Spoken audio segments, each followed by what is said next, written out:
I doubt that any author can really answer that question.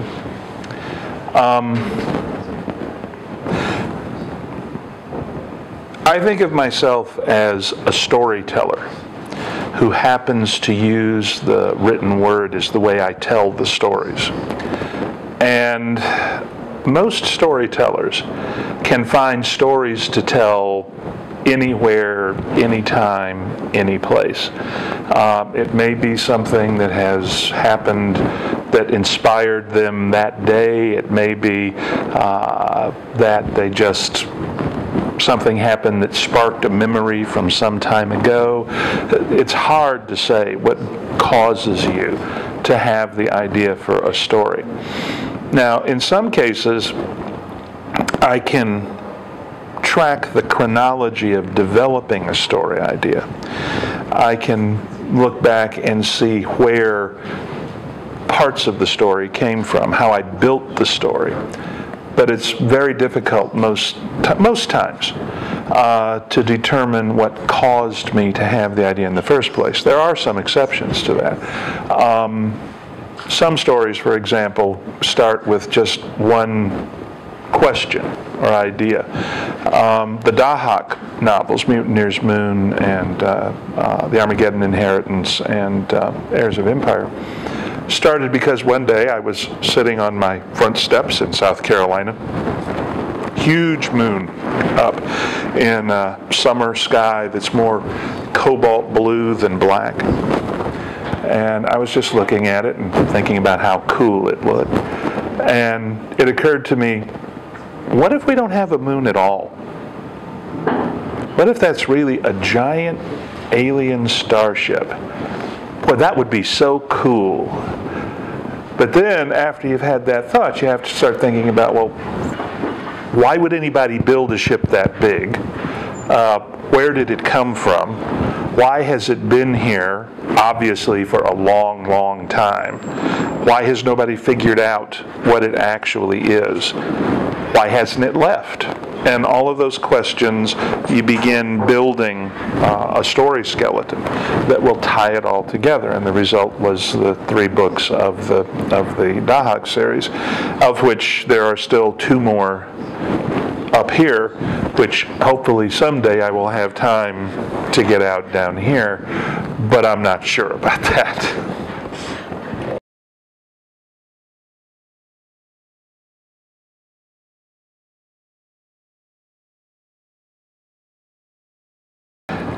Most of the history that gets used is what I've been doing for 50 years. I'm a military and diplomatic historian by training. I've loved history since I was 10 years old. So that aspect of the book, I'll do research on specific aspects because it's not what you think you know that gets you in trouble. It's what you think you know that you don't know that gets you in trouble. And so I'll go and double check facts and figures to see if I'm remembering correctly, that sort of thing. But on the history, by and large, I'm already pretty well grounded. Same for the politics and the diplomacy. On the science front, I am no better than a relatively well-informed layman. I have no formal scientific training. I try to avoid stepping too hard on what we know or think we know at this moment. And I have a distinct tendency to set my science fiction far enough in the future that one can assume changes to general theory and so forth in the intervening period that will allow the wild cards that I give myself in the books. I was talking to a NASA physicist, and I said, well, you know, I cheat. I use gravity a lot because I figure that we know about as much about gravity now as Benjamin Franklin knew about electricity. And look what we can do with electronics and electricity today. And he said, well, actually, we probably know less about gravity. We can describe it. We know that it's associated with mass, but we don't know if it's a local phenomenon. We have no idea how it might be generated or used. And he said, I think sometimes you're a little conservative about what we'll be able to do with gravity someday in your books. So I felt, you know, I had a get-out-of-jail-free card on that one.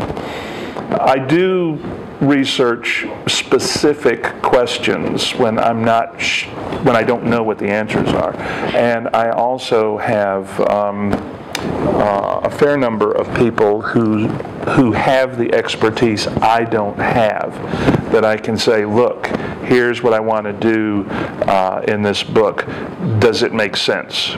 And they'll either say, Dave, and we won't do that. Or they'll say, yeah, well, you could do it this way. Or sometimes they'll even say, yeah, Dave, that's the way it works. At which point I say, and go ahead and do it.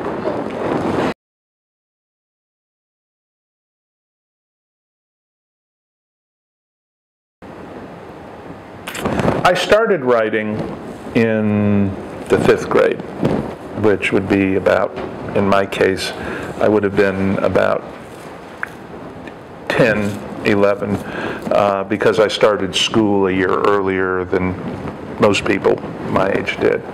Not because I was so smart, but because of where my birthday fell. You know? Anyway, and I have written ever since. It's never occurred to me not to write. I've supported myself as a writer or a typesetter, or in pre-computer days, a paste-up artist for ever since I was 17. So the writing side of it really was not that big a stretch for me. I learned how to push words around early, and I have a love for the language. I'm not as in love with style as some writers are, because I think sometimes style gets in the way of telling the story. That sometimes you reach a point where the style actually becomes more important to the writer than the story or the characters in it. And for me, the story is always about the characters, and I don't want anything to pull away from that. I actually thought, until graduate school, that I was going to teach college history and write on the side as a secondary career. I was just finishing up my master's thesis when I saw the demographics on the history field in the United States, and discovered that over half of all tenured permanent history teaching positions at that time were held by people who were 40 or younger, which explained why some of the professors that I'd had at Appalachian State University, which is a fine university but not exactly Harvard, but why some of the professors that I'd been fortunate enough to have had wound up there instead of at one of those bigger, more prestigious universities. So I decided to go back into public relations at that point, which I did for about another 10 years before I sold the first novel. Why I chose science fiction. My first novel, that was rejected numerous times, was actually a fantasy novel. I tell people that if they want to write, the most important thing, the two most important things, are first of all that they should write what they like to read, because they'll do a better job of it than they will of writing something that they're writing just because they think it'll sell. If you don't like glistening vampires, then don't write about vampires that glitter. Write about something else. Another reason to do that is that no reader's tastes are so unique that if he likes a kind of fiction, nobody else does. There may be a few people who are that unique, but they should all be locked up somewhere safe to protect the rest of us. Most people, if you enjoy reading something, other people will enjoy reading it, and that means there is a market for it somewhere.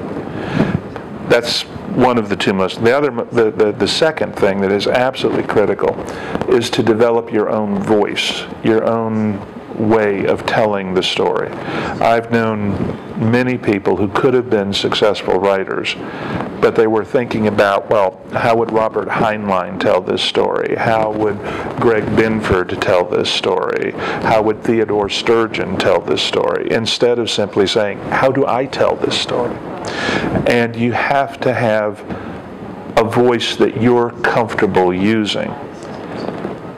And it's going to be composed of all the other voices you've ever heard. We all learn from who we've read. And we take everything we've read with us into our own writing style. But it has to be the one that works for us. Don't worry if somebody thinks you're going to sound like somebody else. But don't try to sound like somebody else. Because if you have a strong voice, a weak story that is strongly told will succeed, where a strong story that is weakly told will fail.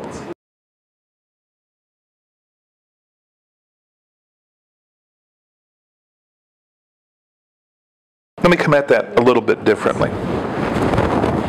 I've been asked, how does someone who obviously is not a woman write a convincing character who is a woman, write a convincing female character? And my response to that is that I don't.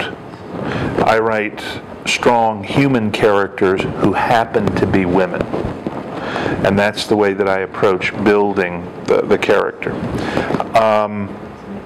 Now I do, I suppose, take a certain impish pleasure on putting women into roles that are traditionally male roles. But I never set out to do it because I thought it would sell books. I think part of it is that I like strong human beings, and I like women, which means that I like strong women.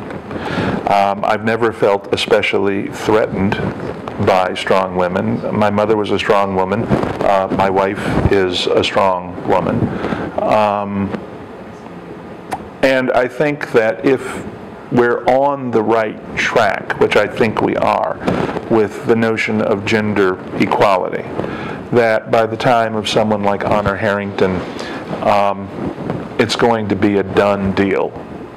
Nobody's going to think about it any more than we worry about what Alexander the Great was going to do about the Persians, or any more than someone thinks it would be a good idea to reinstitute African slavery. It's just going to be a non-issue. And that's why I think that near future science fiction is a very valid and logical avenue for feminist science fiction. But I think that if you are going to get 500 years or 1,000 years down the future, and you're going to assert that women are still going to be facing exactly the same barriers that they face today, I think you're selling women short on the one hand, and I think you're selling men short on the other.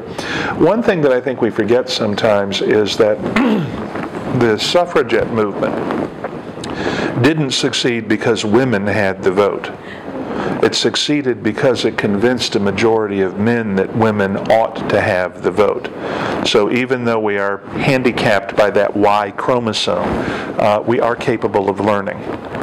And I also think that any society that is stupid enough to not give women equality is automatically depriving itself of 50% of its creativity, 50% of its imagination, 50% of its brain power.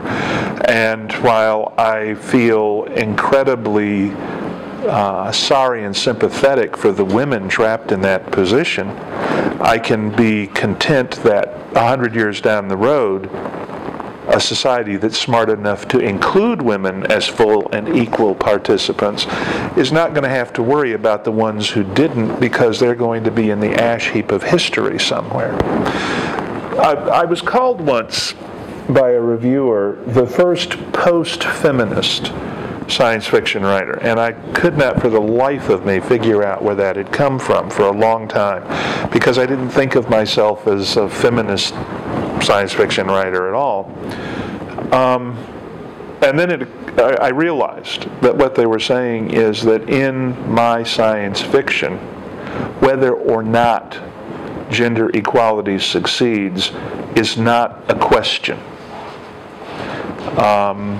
And that in that sense I've moved beyond and I think that positing that in future societies it won't be a question at all is perhaps actually the most powerful way of supporting the notion today.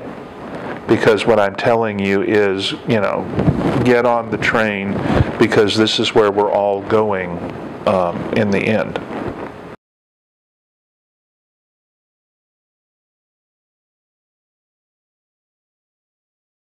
There are probably bits and pieces of a lot of people in Honor's literary DNA, but not any specific person. Now, our daughters who were born in Cambodia are already getting asked if Daddy made Honor Harrington Eurasian because they were born in Asia, to which the response that we've taught them is Honor Harrington was born in 1991 and we were born in 2001. So no, he didn't know we were coming at that point. Historically, there's actually a lot of Alexander Lord Cochrane in her, if anybody wants to go and look him up. And there's some Horatio Nelson in there, more in the role that she plays than in her personality. She's not really very much like Horatio Hornblower, but I knew that if the books were going to succeed, that would ultimately be who she'd be compared to. And I always loved C.S. Forster, so I went ahead and gave her the initials. I knew her first name was going to be Honor from the day that I started thinking about her, and then it occurred to me, okay, you've already got one H. You just have to come up with another one. And there she was. I would say that I've known a lot of people in the military, and the ones who I have known and respected the most had a lot of the attitudes and the belief structure that Honor has. And in that respect, there's a little bit of all of them in there.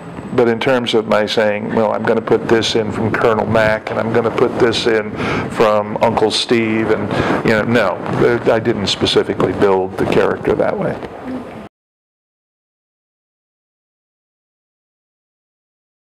In a way, I'm doing that in the Safehold books right now, because they're a weird kind of fusion of science fiction and historical fiction and alternate history. And then, of course, we have Merlin Nimue running around 11 times stronger than everyone around him. So he's kind of the ultimate Conan and potentially immortal, which gives you the last defender of Elfland kind of feel.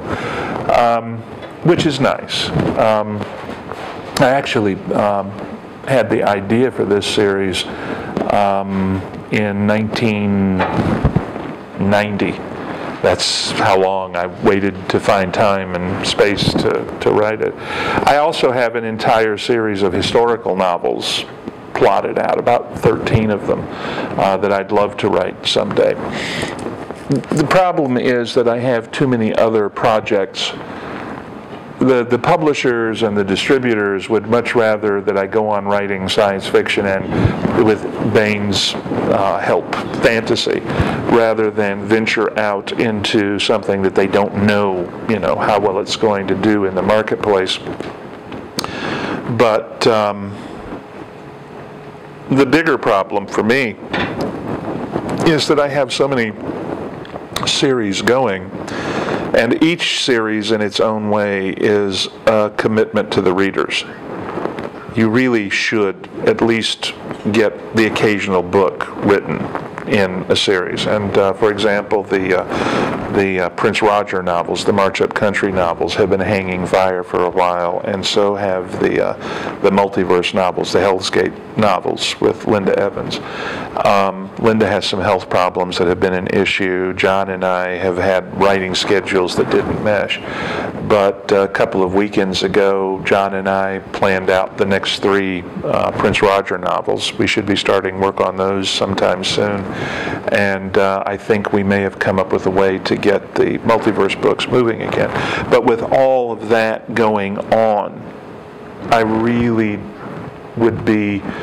I would feel that I was neglecting responsibility or an obligation if I ran off to write something else entirely for a while. Now, I will say this, if I reached a point where I felt that I was only grinding the books in a series out because the readers wanted them, and I didn't think that they were telling the story that I wanted to tell or something like that, I would stop, because it is far more honest and fair to your readers to stop at that point, possibly take a break, but even never come back to it at all, than to turn the story into something else, something that is not a pleasure to you to write, because when it's no longer a pleasure to you to write, I think it begins to show, and it's no longer a pleasure to the reader to read.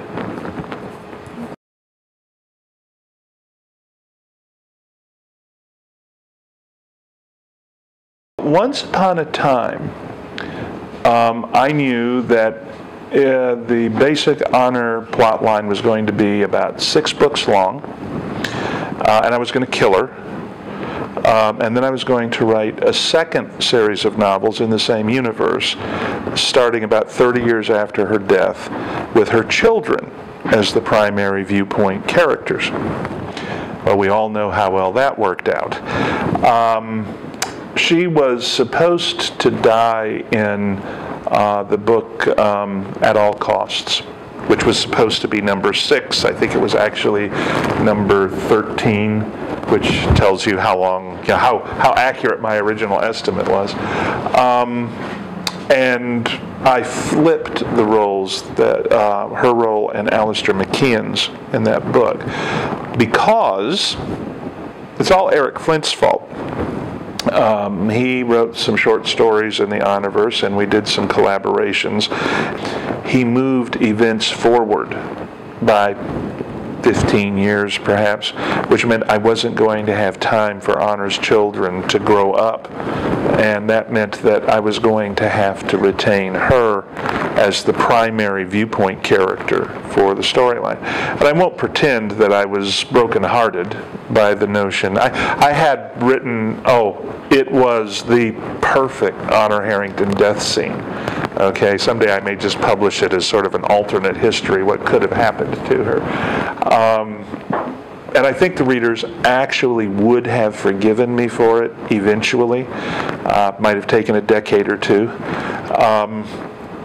But there are some problems with not killing her off because of the seniority that she's attained. I can't put her into the same roles I used to be able to put her into because of her aristocratic rank, the fact that she is the #1 military commander of the Grand Alliance and so forth.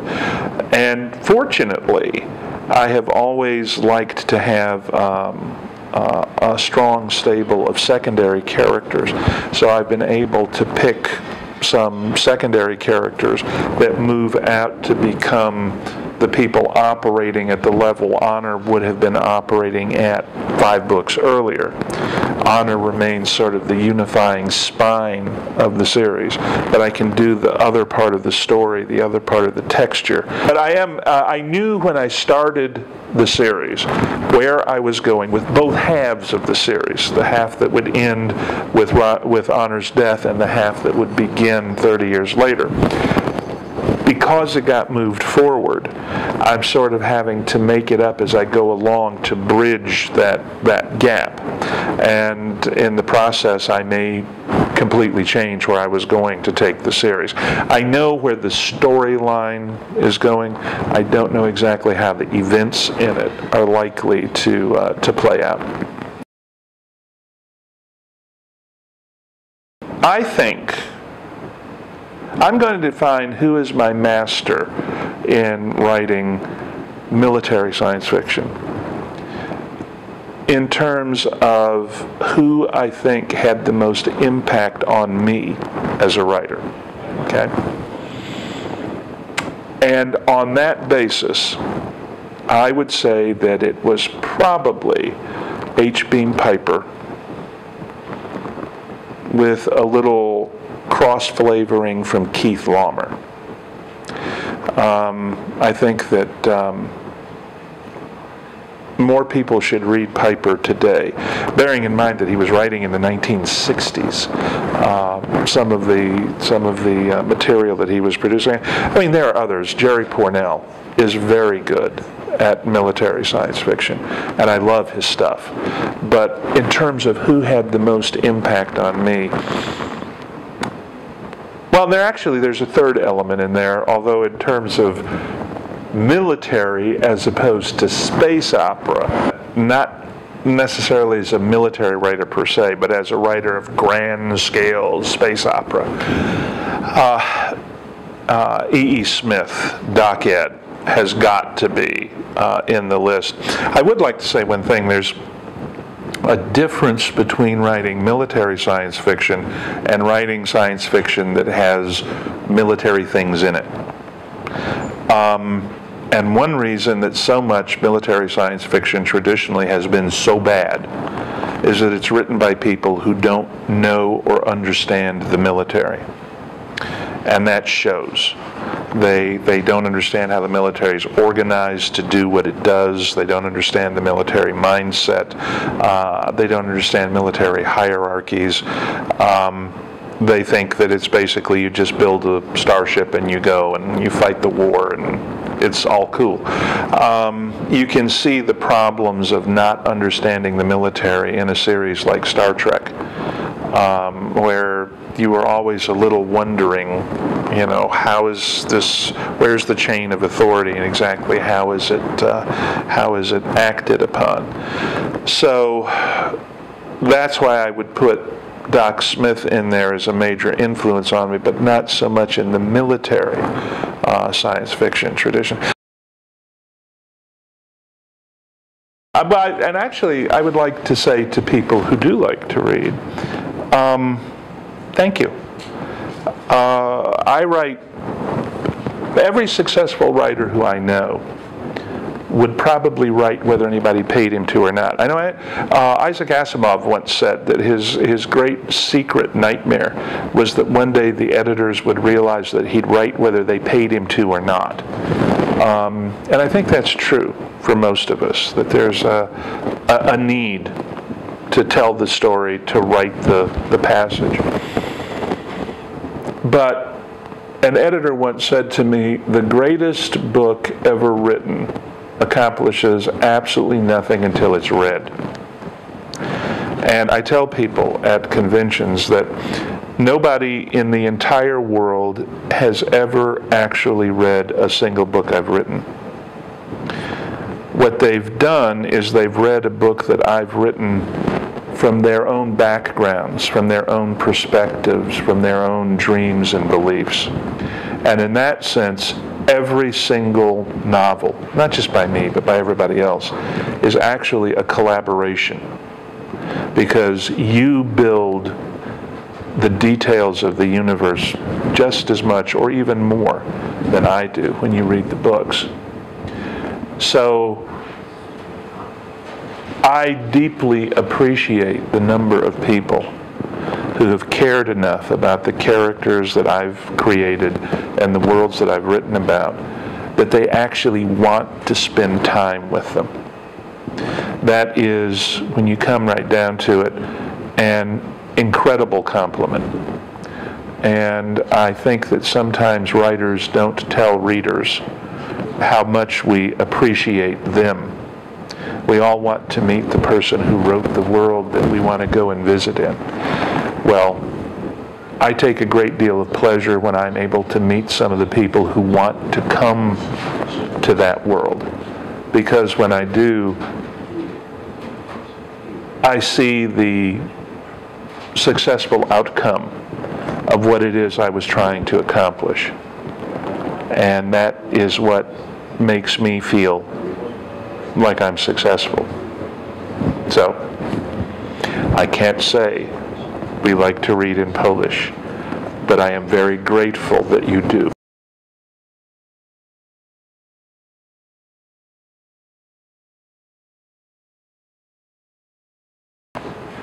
Lubimy czytać? Lu. Oh, it's an L. Yeah. Okay. That's an L. You know how they both look like the same letter to me, okay? Yeah, it's like people want me to read things and they don't even put the right letters on it. You know, if we were in the United States, it would be the low beams come on when you touch them. I'm sorry, you had to be there. Lubimy czytać? Touch. Touch. Like you're touching something. Okay, no, it's not like you're touching. It's like you're touching. Well. Okay. She touched. All right, I'm going to try it one more time. Bear with me. I write. I don't talk. My wife is making fun of me off camera. I want you to understand that. Okay. All right. Lubimy czytać. Great. Excellent.